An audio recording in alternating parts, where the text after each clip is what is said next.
오늘 우리에게 주시는 하나님의 말씀은 출애굽기 34장 6절 7절 말씀입니다. 구약 성경 출애굽기 34장 6절 7절 말씀 개역개정과 새번역으로 우리가 함께 보기를 원합니다. 개역개정으로 먼저 읽도록 하겠습니다. 다 같이 한 목소리로 읽겠습니다. 여호와께서 그의 앞으로 지나시며 선포하시되 여호와라 여호와라 자비롭고 은혜롭고 노하기를 더디하고 인자와 진실이 많은 하나님이라. 인자를 천대까지 베풀며 악과 과실과 죄를 용서하리라. 그러나 벌을 면제하지는 아니하고 아버지의 악행을 자손 3, 4대까지 보응하리라. 아멘. 세번역으로 우리 한 번 더 합독하도록 하겠습니다. 주님께서 모세의 앞으로 지나가시면서 선포하셨다. 주 나 주는 자비롭고 은혜로우며 노하기를 더디하고 한결같은 사랑과 진실이 풍성한 하나님이다. 수천 대에 이르기까지 한결같은 사랑을 베풀며 악과 허물과 죄를 용서하는 하나님이다. 그러나 나는 죄를 벌하지 않은 채 그냥 넘기지는 아니한다. 아버지가 죄를 지으면 본인에게 뿐만 아니라 3, 4대 자손에게까지 벌을 내린다. 아멘. 우리는 지금 하나님의 성품에 대해서 우리가 지난 몇 주간 살펴보고 있습니다. 우리가 어떤 하나님을 믿느냐라는 건 굉장히 중요한 부분입니다. 왜냐하면 우리가 믿는 하나님을 바로 알 때 우리의 신앙의 모습도 바로 설 수 있고, 우리가 어떤 하나님을 믿느냐를 명확히 알 때 우리의 신앙도 잘못된 길로 빠지지 않는다라는 것이죠. 어떻게 보면 이 이단에 빠지거나 또는 성경의 말씀과 다른 그런 가르침에 빠지게 되는 것도 보면 어떤 하나님을 알고 있고 또 어떤 하나님에 대해서 받아들이고 있느냐에 따라서 그 모습이 바로 이단으로 또 사이비로 넘어가는 경우가 있기 때문에 그렇습니다. 그래서 오늘 기록된 말씀을 통해 하나님이 어떤 분이신지 그것을 우리가 명확하게 아는 것은 우리의 신앙의 길을 바르게 갈 수 있는 밑거름이 되고 기초가 된다고 말씀드릴 수가 있겠습니다. 지금까지 우리는 오늘 읽었던 본문 출애굽기 34장에서 하나님이 직접 하나님이 어떤 분이신지 어떤 성품을 가지고 계신지를 우리에게 가르쳐 주시는 아주 중요한 본문입니다. 스스로 소개하셔요, 하나님이. 그래서 우리가 지금까지 두 속성을 봤죠. 하나님은 자비로우시다. 나는 자비롭다 소개하셨어요. 그리고 나는 은혜로우시다. 은혜롭다. 이렇게 소개하시는 것을 보았습니다. 자비롭다는 게 뭐였습니까? 자비롭다는 건요, 마치 아이를 태중에 자궁에 이렇게 품고 그 아이가 자랄 때까지 내내 품고 계시다가 출산해서도 그 아이를 돌보듯이 그 아이가 스스로 어느 정도 생활할 때까지 성인이 되어서 자립할 때까지 끊임없이 돌보듯이 그렇게 돌보신다는 게 자비롭다는 그 뜻에 포함되어 있다. 거기서부터 출발한 게 자비롭다의 의미다.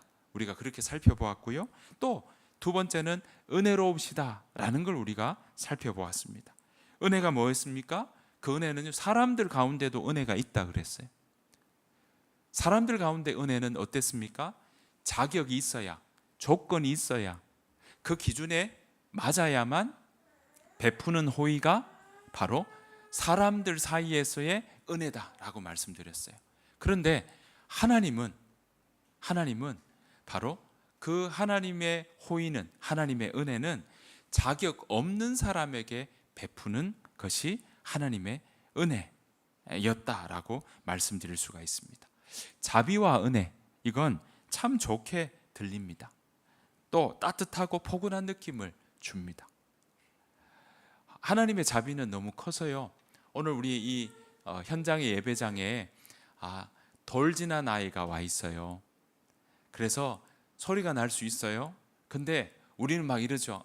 시끄럽게 하는 거 아닌가? 아니에요. 부모 입장에서 보면 어떻습니까? 이 소리는요, 시끄러운 게 아니에요. 만약에 그 아이가 아프면, 또는 그 아이가 힘들면 소리 안 내면 오히려 그게 더 걱정스러운 거죠. 우리가 오늘 이 자리에 혹여 여러분들 가운데 아이 소리가 나도 하나님이 오히려 그 소리 기뻐하지 않을까요? 여러분, 왜 시골에 가면 아이 우는 소리 안 들리는 게 막 엄청 걱정하는 이야기들이거든요. 지금 지방에도 그런 일들이 많이 있지 않습니까? 오히려 아이 들리는 소리, 깔깔거리며 웃는 소리, 또 어쩌면 칭얼대는 소리, 또는 말을 못하니까 소리 내는 그것도 우리가 이 시간 때로는 여러분들 이 마이크로 혹시 소리가 들리더라도 여러분 이해해 주시고, 어머니의 마음으로 자비로우신 하나님을 따라 우리도 그 마음으로 품고 나아가는 이 시간 되기를 원합니다. 하나님은 그래서 자비와 은혜, 너무나 좋은 표현이고 참 푸근하게 느껴집니다. 따뜻하고 포근한 느낌을 줍니다. 자, 그 다음 나오는 구절, 오늘 하나님의 성품의 세 번째 이야기입니다. 자, 본문 6절을 다시 한번 보겠습니다. 세 번역으로 한번 볼 텐데요. 자, 제가 한번 읽어보겠습니다. 이렇게 나옵니다. 주는, 자, 처음 나왔죠? 자비롭고 은혜로우며, 그 다음 나오는 게 뭡니까? 노하기를 더디하고 한결같은 사랑과 진실이 풍성한 하나님이다. 자, 하나님의 성품, 오늘 출애굽기 34장에 나오는 구절에서는 5가지 나오거든요. 그 중에 지금 자비롭고 은혜롭다, 그리고 뒷부분에 사랑과 진실이 풍부하다. 그런데 그 가운데 지금 있는 이 구절 보면요, 뭐라고 나옵니까? 노하기를 더디한다, 그렇게 표현하고 있습니다. 히브리에서는요, 노한다라고, 분노한다라고 할 때 흔히 쓰는 표현들이 있어요. 그게 뭐냐면, 화를 낸다 하는 게 뭐냐면 코가 뜨겁다라고 표현합니다. 코가 크다라고 표현합니다. 여러분 혹시 애니메이션 만화 이런데 디즈니 만화들 보면 화나면 막 얼굴이 벌게지고 코에서 막 이렇게 그 콧김이 막 푹푹 나오면서 그런 표현으로 이렇게 화났다는 걸 표현하지 않습니까? 히브리어에서도 우리는 뭐라 합니까? 화가 나서 그 사람이 눈을 크게 뜨고 귀까지 빨개졌어, 부끄러워할 때도 있지만 화가 나서 귀까지 빨개졌어, 이런 표현들을 하는데, 오늘 히브리어에서는요, 화가 났다 할 때 코, 신체적 부위로 따진다면 코 이야기를 하는 경우가 있습니다. 요즘에는 여러분, 화나는 걸 치면 영화로 따진다면 마블의 영화를 한다면 대표적으로 화나면 변하는 사람 있죠. 누굽니까? 헐크. 옷 다 찢어지고, 그러면서 어떻습니까? 피부가 막 다 초록색으로 변하면서 화나는 모습들 보이죠. 그런데 히브리 표현에서는, 사람들의 표현은요, 코하고 관계된 걸로 분노를 표현합니다. 코가 뜨겁다, 코가 커졌다, 이제 화가 나서 코가 막 커져가지고 실룩실룩거린다, 이런 표현으로 많이 이야기하는 거죠. 왜냐하면 사람이 화낼 때 숨이 거칠어지고 마치 이렇게 내뱉는 것이 불을 내뱉는 것처럼 보인다, 그렇게 생각했기 때문입니다. 그래서 분노를 이야기할 때 그의 코가 뜨겁게 달아올랐다, 코가 불타올랐다, 이런 표현들이 계속 연결이 되고 있는 것입니다. 그래서 오늘 이 노하기를 더디하신다라는 표현은요, 노하는 것을 더디한다는 거잖아요.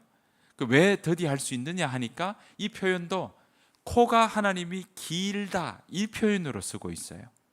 코가 길어서 이게 나오는 게 더디 나온다는 거예요. 그런 식으로 설명을 하고 있습니다. 물론 성경 곳곳에서는요, 하나님이 노하기를 더디하신다는 건 노하지 않으신다는 게 아니지 않습니까?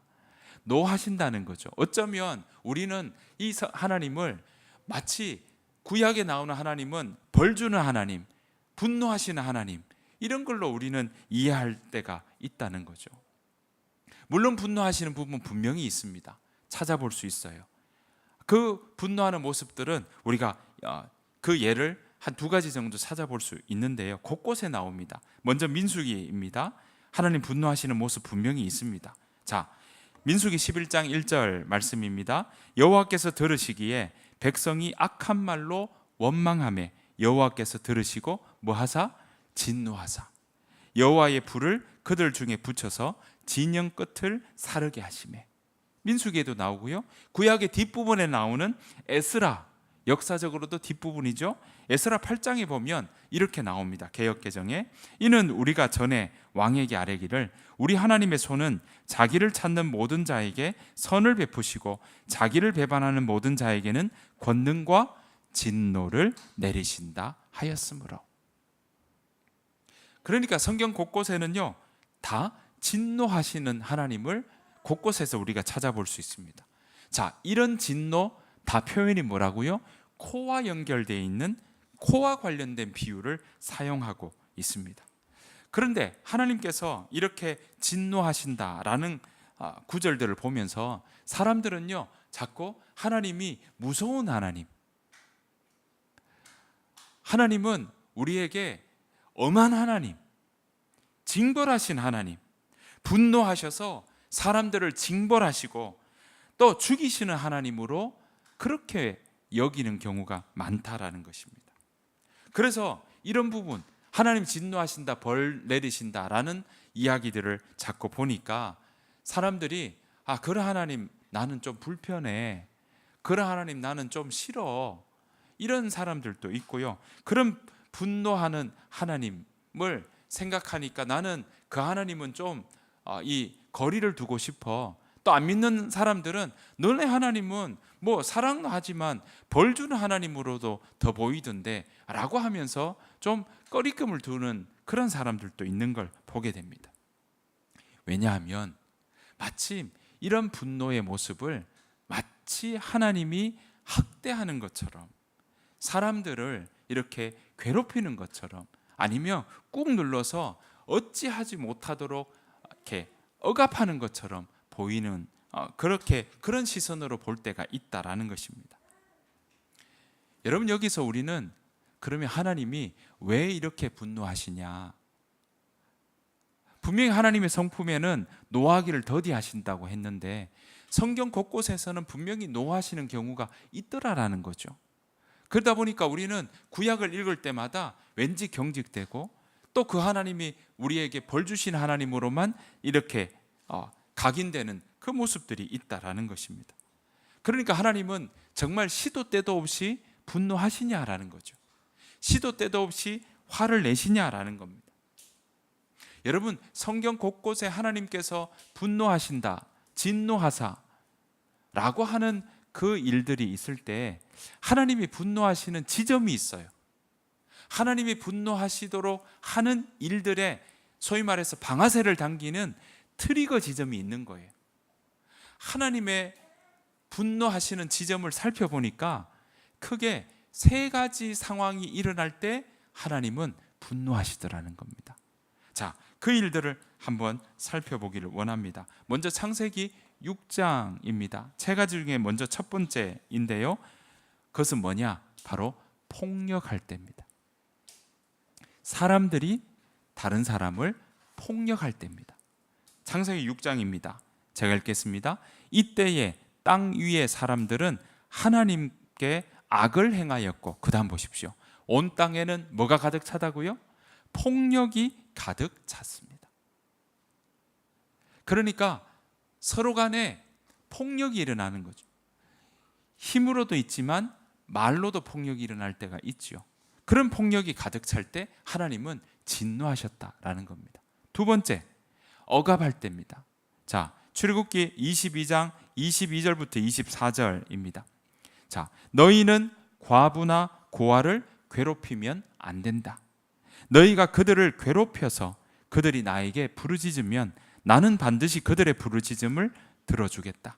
나는 분노를 터뜨려서 너희를 칼로 죽이겠다. 그러니까 하나님이 분노하실 때가 폭력이 있었다면, 두 번째는요, 힘 있는 자가, 권력 있는 자가 고아와 과부 같은 힘 없는 자, 여린 자, 힘 없고 소외되는 자, 당시에 어떻게 보면 약자라고 할 수 있는 사람들을 억압하고 누르고 괴롭히는 일들이 있을 때 하나님은 뭐 하시냐? 분노하신다. 이렇게 표현하고 있는 거죠. 세 번째는요, 하나님이 언제 분노하시냐? 우상 숭배할 때 분노합니다. 신명기 9장에 보시면 8절, 9절, 11절, 12절 한번 보겠습니다. 제가 읽겠습니다. 여러분은 시내 산에서 여호와를 노하시게 하였소. 나는 여호와께서 여러분과 맺으신 언약의 돌판을 받으려고 산으로 올라갔소. 나는 40일 동안 밤낮으로 산에 머물면서 빵도 먹지 않고 물도 마시지 않았소. 40일 밤낮이 지나자 여호와께서는 나에게 언약의 말씀이 새겨진 돌판 2개를 주셨소. 그리고 여호와께서 나에게 말씀하셨소. 일어나라, 어서 빨리 여기에서 내려가거라. 네가 이집트에서 인도해 낸 백성이 타락했다.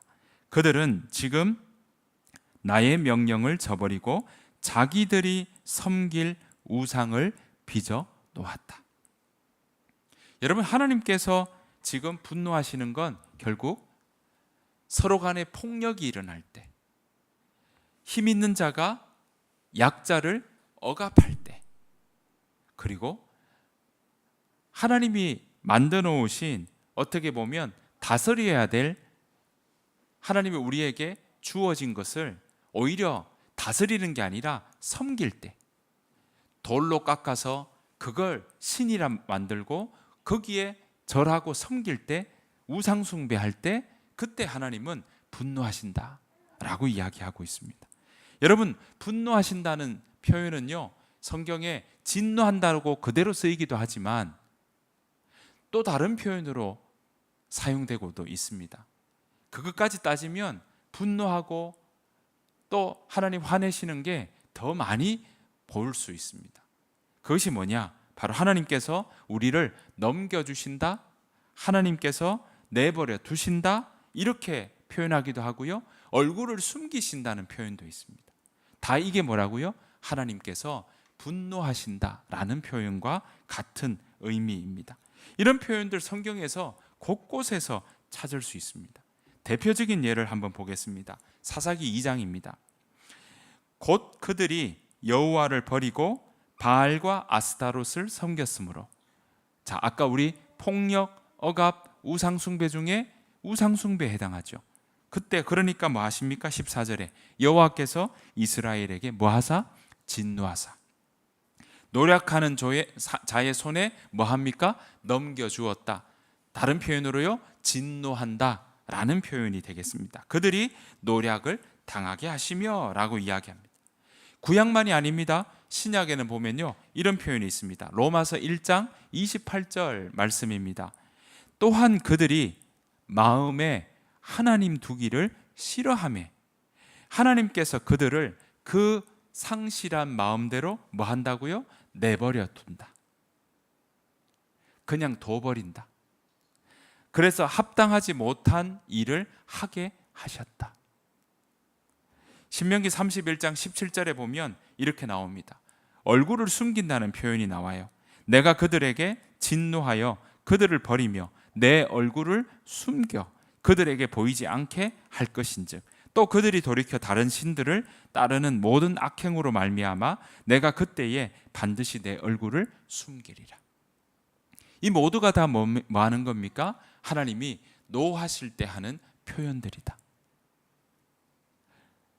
여러분, 우리가 여기서 기억해야 될 것은요, 하나님이 이렇게 노하시는 부분 분명히 있으십니다. 그리고 하나님께서 분노하시는 지점은 분명히 명확합니다. 폭력이 일어날 때, 서로가 서로에게 말로든 힘으로든 폭력이 일어날 때 하나님 그거 원치 않으십니다. 또한 힘 있다고 하는 사람이 그 힘을 가지고 약자와 어려운 사람과 힘 없는 자를 억압할 때 하나님은 진노하십니다. 그리고 우리 마음 가운데 하나님 두기를 싫어하고 오히려 우리 생각에, 소견에 마침 다스리고 정복해야 되는데, 다스리고 누리며 살아가야 되는데, 어떤 형상을 만들어 놓고 거기에 우리 마음이 매이고 그걸 내 마음에 가장 귀한 걸로 생각해서 우상으로 삼고 있다면, 그걸 가장 사랑하는 마음으로 삼고 있다면, 그 사람은 하나님이 그 우상 숭배를 기뻐하지 않으신다라는 것이죠.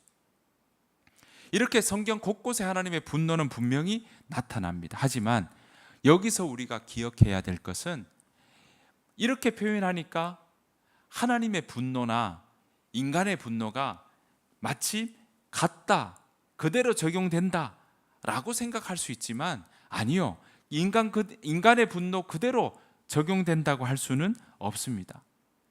왜냐? 이 하나님의 분노를 코가 뜨겁다, 코가 커졌다 이런 표현으로 하다 보니까, 그렇게 하나님의 분노를 말하다 보니까 하나님의 분노를 인간의 분노와 동일하게 생각할 수도 있지만, 아니요, 하나님의 분노와 인간의 분노는 분명히 다른 측면이 있습니다. 우리는 욱하는 마음이 있고, 또 어떤 얘기를 들으면 그것 때문에 우리가 갑자기 감정적으로 폭발할 때가 있죠. 하지만 하나님의 분노는 그렇지 않습니다. 하나님의 분노는요, 분명히 딱 정해져 있습니다. 자, 아브라함 헤셀이라고 하는 학자가 하나님의 분노를 이렇게 설명합니다. 제가 한번 읽어보겠습니다. 선지자들은 결코 하나님의 분노를 설명할 수 없거나 예측할 수 없거나 이성적인 것으로 묘사하지는 않는다. 그것은 결코 즉흥적인 폭발이 아니라 인간의 행위로 인해서 발생한 반응이며 옳고 그름에 대한 관심에서 비롯된 것이다. 그러니까 하나님의 분노는요, 예측할 수 있다는 거예요. 비이성적이지 않다는 거예요. 여러분들도 이러죠. 막 어떤 데는 내가 화가 나면 내가 내 모습이 아닌 것 같아요, 이런 이야기들 하잖아요. 근데 하나님은 그게 아니라 철저히 예측할 수 있어요. 하나님이 분노하시는 지점은 명확해요. 그리고 그 하나님이 분노하시는 건 원래 스스로 노가 많고 화를 많이 가진 분이 아니라 인간이 하는 행위 때문에 그 마음에 그 행위에 대한 감정적인 반응이라는 겁니다.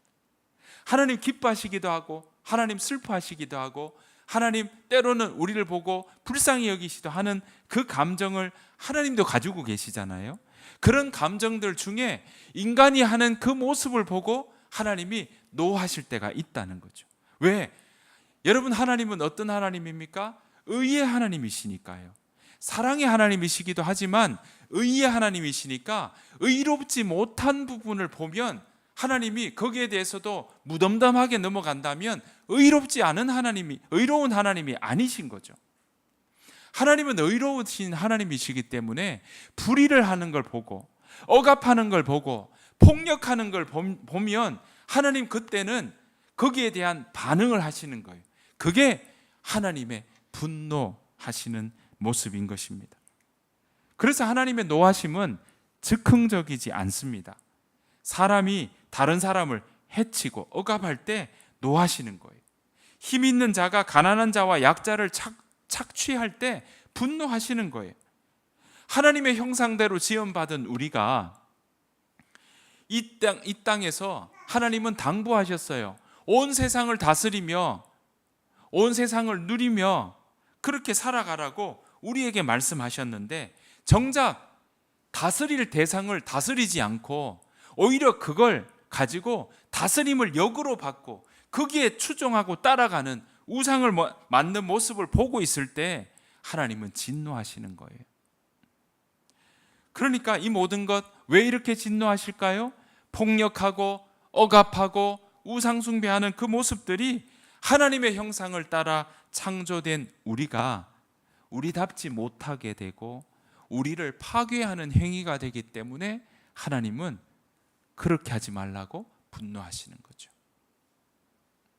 마치 아이가 만약에 칼을 쥐고 있거나 이거 정말 당기면 죽게 되는 위험한 물건을 가지고 있다면, 그래서 놓아라, 그거 위험한 거야 하고 계속 경고하는데도 놓지 않는다면 어떡할까요? 그 부모님은 막 소리 지를 거예요. 왜요? 막 그거 왜 나 이거 가질 거야 만약에 말로 한다면 부모님은 노할 거예요. 왜요? 그 자체가 그 아이에게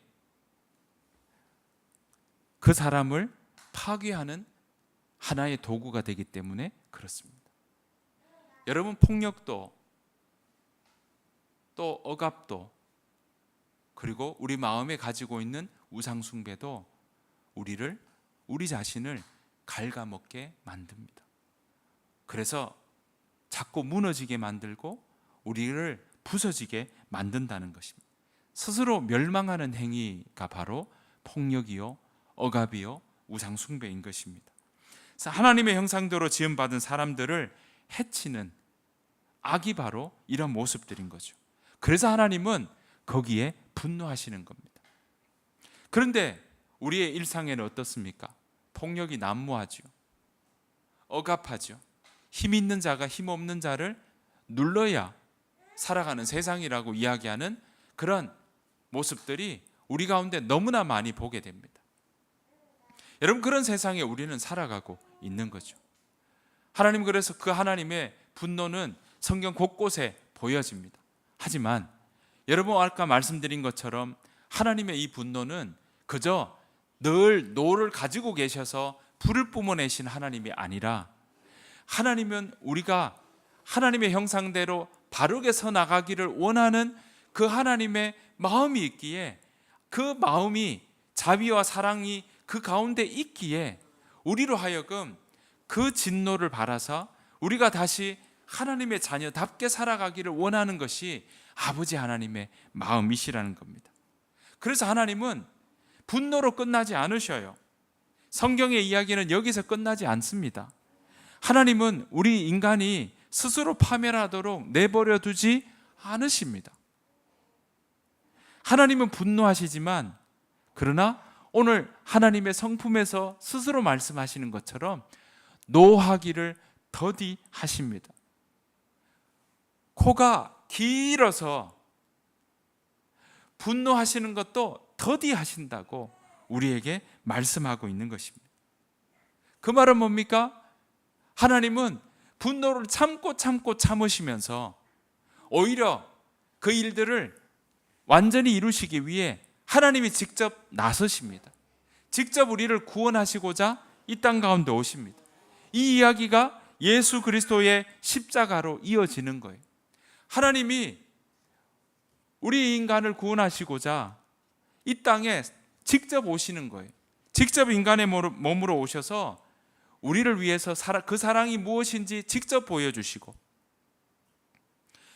폭력과 억압이 난무하는 이 땅에서 하나님의 사랑이 무엇인지 직접 보여주시고, 그 사랑을 온전히 이루는 그 자리가 바로 십자가의 자리요, 부활을 통해서 그 사랑을 온전히 이루십니다. 사도 바울은 이 사랑을 이렇게 설명합니다. 로마서 5장 8절부터 10절 말씀입니다. 그러나 우리가 아직 죄인 되었을 때에 그리스도께서 우리를 위하여 죽으셨습니다. 이리하여 하나님께서는 우리들에 대한 자기의 사랑을 실증하셨습니다. 그러므로 지금 우리가 그리스도의 피로 의롭게 되었으니 그리스도로 말미암아 하나님의 뭐에서? 진노에서 구원을 얻으리라는 것은 더욱 확실합니다. 우리가 하나님의 원수일 때도 하나님의 아들의 죽으심으로 말미암아 하나님과 화해하게 되었다면, 화해한 우리가 하나님의 생명으로 구원을 얻으리라는 것은 더욱더 확실한 일입니다. 이게 하나님 아버지의 마음이고, 이게 바로 노하기를 더디하시는 그 하나님의 모습인 것입니다. 진노로 내버려 두지 않으십니다. 이대로 두면 진멸할 수밖에 없고, 망할 수밖에 없고, 죽을 수밖에 없고, 이것으로 끝날 수밖에 없는데, 하나님은 그걸로 멈추지 않으시더라는 겁니다. 사랑하는 성도 여러분, 기억하십시오. 하나님의 사랑은 하나님의 진노보다 큽니다. 하나님의 사랑은 하나님의 진노를 뛰어넘습니다. 그래서 노하기를 더디하시는 거예요. 노하지 않으신다면 의로운 하나님이 아니신 거죠. 하지만 그 의도, 그 하나님의 사랑이 더 커서 분명히 하나님은 그 의를 분명히 이 가운데 펼쳐 나가실 것입니다. 하지만 그 의 또한 하나님의 사랑과 함께 우리에게 베풀어 나가시는 모습인 것입니다. 그래서 하나님은요, 하나님의 얼굴을 숨기거나 우리를 내버려 두시는 그 일을 대신에 직접 이 땅에 육신의 몸을 입고 오셔서 임마누엘이라는 이름을 나 임마누엘이야 라고 하시면서 우리와 함께 하시는 모습을 우리에게 보여주시는 겁니다. 억압받고 소외당하는 자들을 예수님이 직접 찾아가셨죠.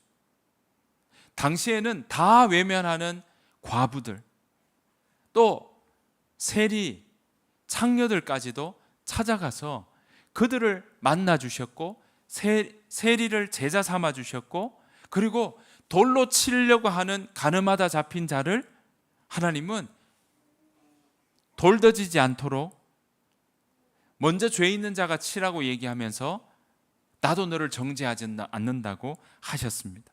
게다가 여러분, 약자를 억압하는 당시의 권력자들에게는 뭐 하십니까? 욕을 하셨습니다. 화내셨죠. 화 있을진저 너희 바리새인들아, 너희 사두개인들아, 욕하셨습니다.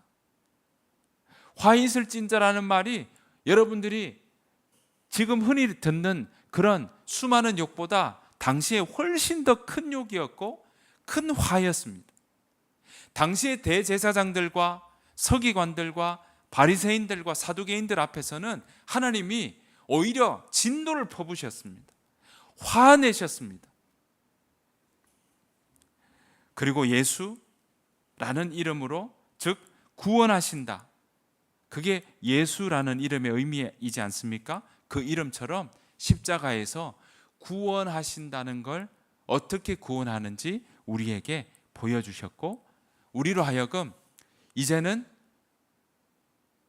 살아서 믿는 자는 영원히 죽지 않고 죽어도 살 수 있는 영생의 길을 우리에게 열어주셨고 그걸 이루어 주셨던 것입니다.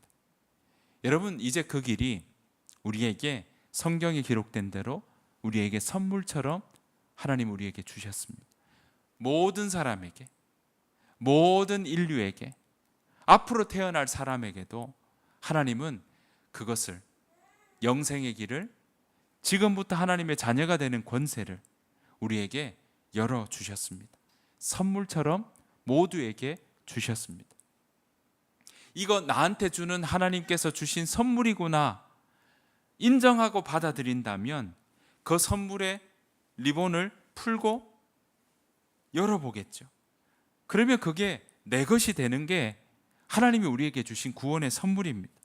그 선물을 믿음으로 받아들일 때 그건 내 것이 됩니다. 하지만 선물을 열지 않고 그 선물 이거 내 거 아니야, 또는 이거 나한테 필요 없어, 또 이것은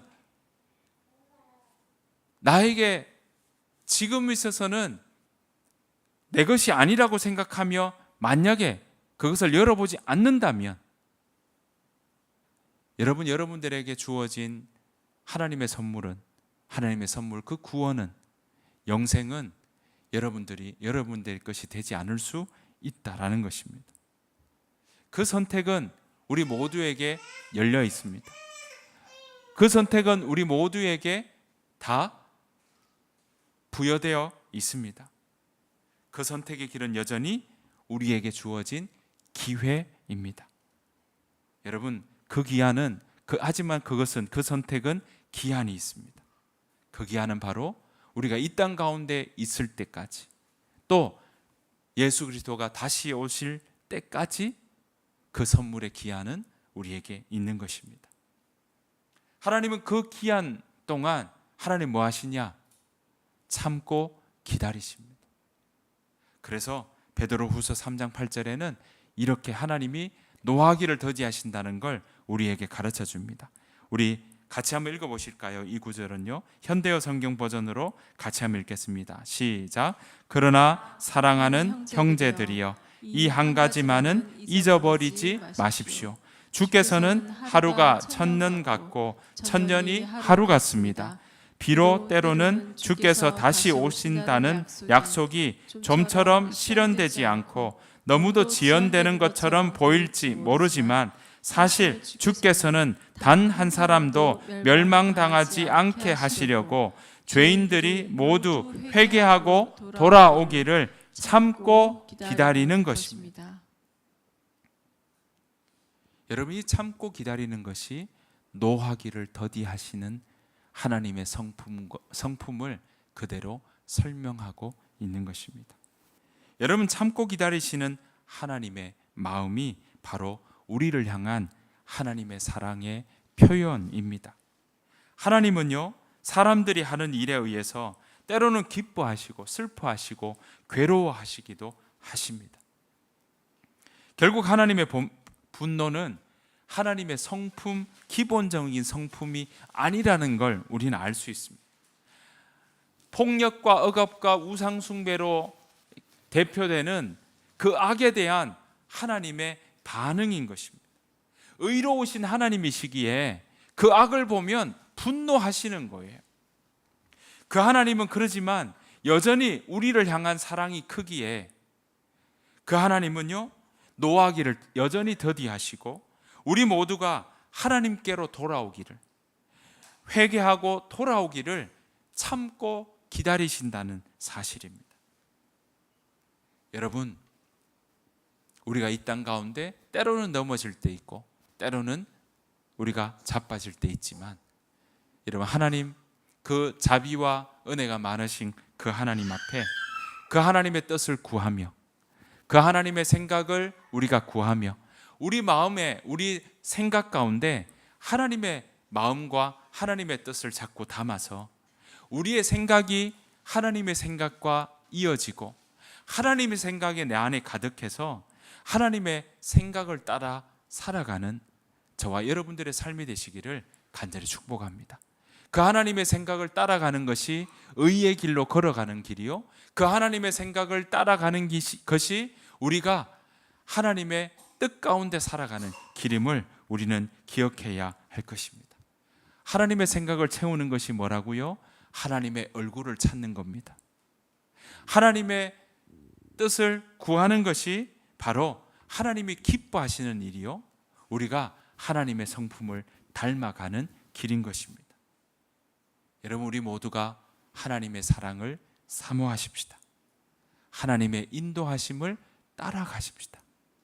그래서 우리 마음에 있는 폭력성은, 우리 마음에 있는 억압하려고 하는 마음들이 있다면 그거 버려버리고, 우리 마음에 자꾸 다른 것으로 채워서, 다른 생각으로 채워서 우리의 생각이 하나님의 생각을 따라가는 것이 아니라 내 소견에 옳은 대로 따라가는 생각들이 있다면 그런 우상 버려버리고 사랑과 관대의 모습으로 우리가 우리의 삶 가운데 살아가는 저와 여러분들의 삶이 되시기를 간절히 축복합니다. 그래서 오늘 보시는 것처럼 우리의 삶에 하나님의 사랑으로, 하나님의 은혜로 우리가 풍성해지는 우리의 모습이 되기를 간절히 축복합니다. 여러분, 하나님을 우리 마음에 담지 않으면 우리는 다른 걸로 자꾸 채우려고 하고요, 그게 우상이 될 수 있고요, 그 우상은요, 우리로 하여금 자꾸 점치도록 자꾸 우리를 만들게 합니다. 기억하십시오. 하나님은 우리로 하여금 하나님을 따라가는 그 길이 가장 빛된 길이라는 사실을 우리에게 가르쳐 주십니다. 그 하나님의 음성을 따라 그 하나님의 사랑을 사모하며 우리가 주만 바라보고 나아가는 우리 모두가 되시기를 간절히 축복합니다. 우리 시간 그만